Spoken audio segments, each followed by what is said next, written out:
Hello, my name is Emery Butcher, and for my Ethnobotany Fair project, I made traditional cedar root rope based off the Coast Salish culture. Now, here's a little bit of background research. Specifically, when making my cedar root rope, I used the Thuja plicata, which that's the scientific name of this of the western red cedar tree, as you can see in this little diagram. As I just said, the Thuja plicata, that is its scientific name, and it's in the family the Cooperaceae. I'm not quite great with Latin names, so bear with me. As I just said, its common names include the western red cedar, or specifically in the Northwest and Washington area, the Pacific red cedar tree. This tree was mainly used by the Coast Salish for water and heat-proof purposes and materials such as baskets, hats, clothes, armor, fishing gear, and tools. And they used pretty much all the botanical parts of the Thuja plicata, including the roots, leaves, branches, trunk, and the bark. A little bit of botany about the Thuja plicata.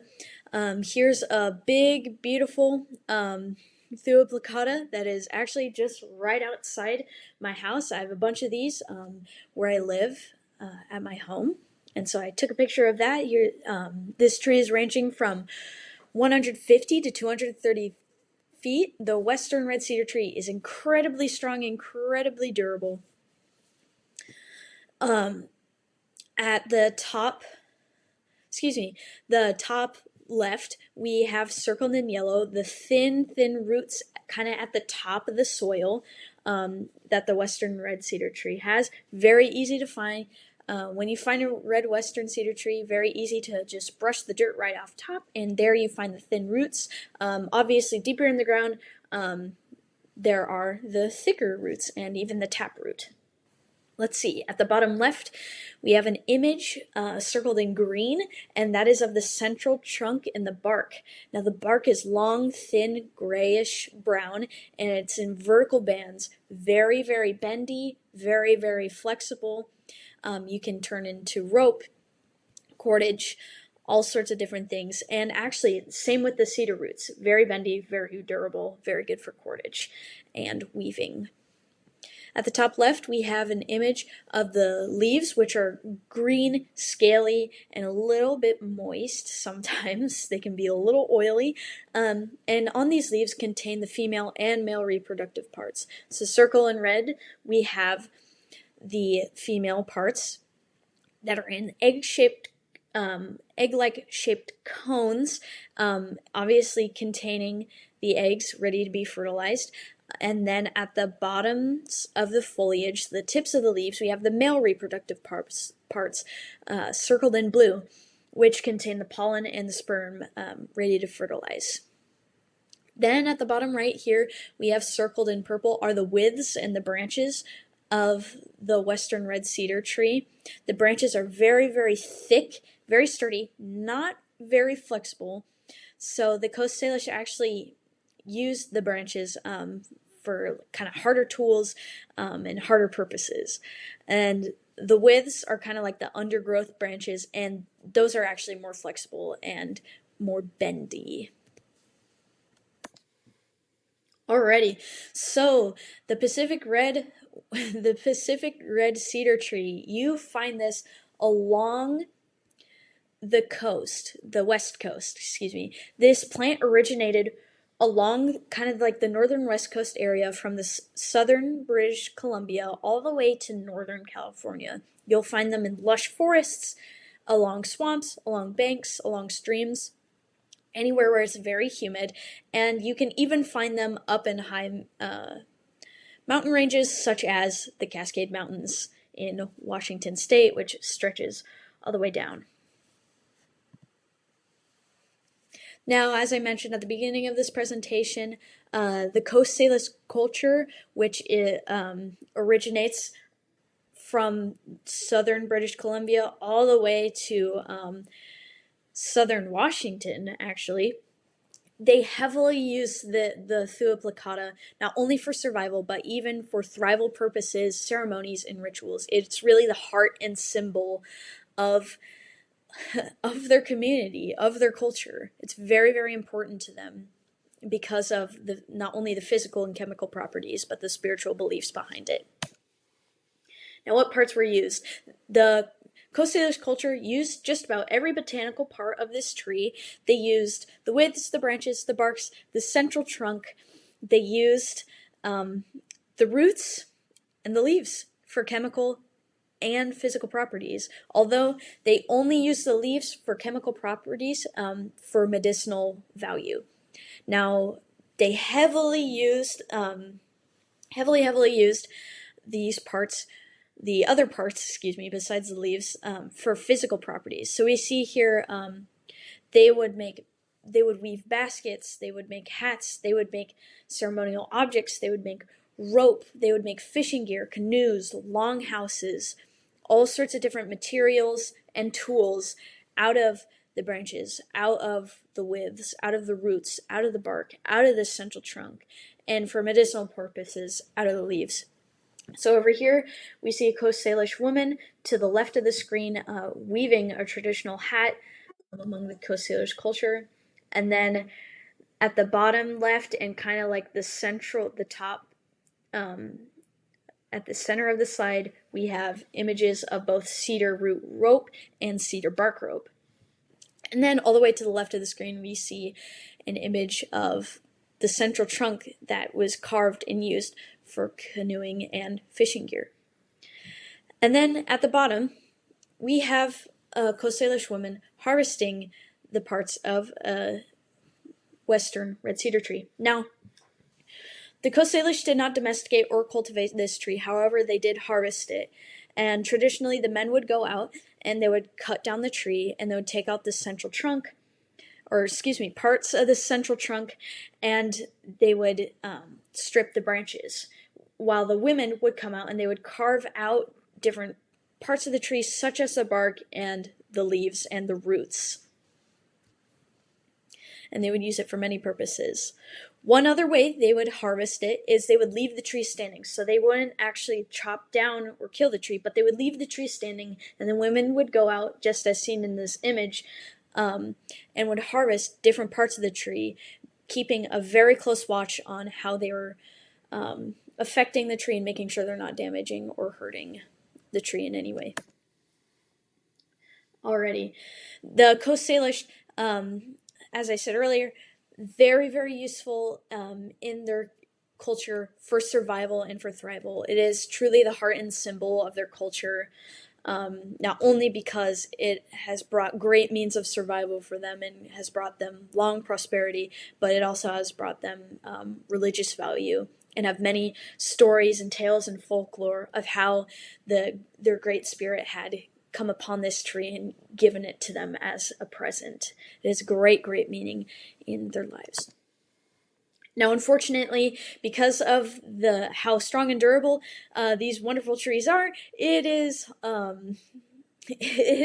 subject to great deforestation and logging, which is not very good. It creates lack of biodiversity and much landslides and just unhealthy ecosystems.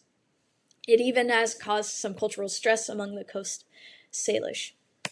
However, there is good news, and the Coast Salish have truly come out in the past few years, coming out about how important this tree is to their culture and how it affects not only them, but even the ecosystem around them and the biodiversity. And they're educating not just their community, but logging industries, forestries, and all sorts of different people working on timber cruising and things like that, educating them on how we can effectively cut down these trees in non-harmful ways that we're not hurting the environment, the ecosystem, or their culture. Alrighty, so when it comes to making the cedar root rope, the materials I needed to have was obviously harvesting the cedar roots, sharp machete/knife, large bucket, water, warm and dark place for drying. This is optional, clips for stability. However, I went more of the traditional way and just used my hands like the Coast Salish did. And then I used the thigh rolling and Z weaving technique used by the Coast Salish to braid the root strands together to create rope. So when it comes to harvesting, like I said earlier, I have a bunch of Pacific red cedar trees among my property, and so when discussing about the botanical structure of the roots, very easy, just brush off the dirt and you'll find those thin roots. Very important that you use thin roots for cordage, because the thin roots are not only strong but very, very flexible. The thicker the root is, the less flexible it is. So it's important to have thin, flexible roots. So wipe off the dirt, find the root. You want to cut with your machete or knife long strands to make this rope. So brush off the dirt, cut the strands. There you go. Then you will want a bunch of roots in order to create a thicker type of rope, as seen on the right. Once you have harvested your roots, you want to put them in a bucket in a warm, dark place. I put them in my garage, and I put it in a Home Depot bucket, and you want to fill it with water and let the roots rehydrate for 3 to 4 days. After 3 or 4 days, to the right of the screen, you want to take out the roots, let them out to dry in the warm and dark place for about 3 to 4 days. Okay, so when weaving and braiding the cordage, I first took a long strand of root. You take it, I created a little loop at the end, pinched it, and then you begin the weaving process. So first I had it horizontal, and then use the Salish weaving techniques I just talked about. And you take the top root strand, twist it away from you, take your middle finger, stick it through that gap between the top and bottom root, pull the bottom root forward, and twist it back towards you. So take the top root, forward, middle finger through, bottom, towards you, as seen in step 1 and 2.